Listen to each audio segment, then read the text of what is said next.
খুঁজেছি, অনেক খুঁজেছি, কিন্তু তোমার মতো মানুষ পেলাম না।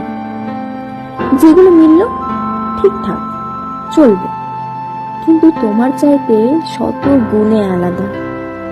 কারোর সঙ্গে মুখ মেলে তো শরীরের খাঁজ মেলে না, আবার কারোর শরীর মেলে তো জীবনধারা মেলে না।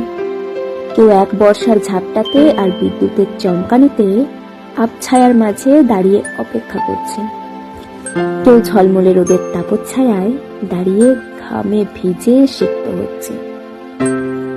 বাস্তবে কিন্তু ভিজছে উভয়ে, আর ভুগোচ্ছে দুই পরিবারকে। কি লাভ বেঁচে থাকে বলো এতে? জীবনের একটাই উসুল দেখতে পাওয়া যায়, যে যতই খোঁজো কিনা নিজের মতো সমান মানুষ কোথাও মেলে না। আসলে ভগবান ইচ্ছে করে কোনো জিনিস দ্বিতীয় রূপে বিকল্প আর সৃষ্টি করেনি।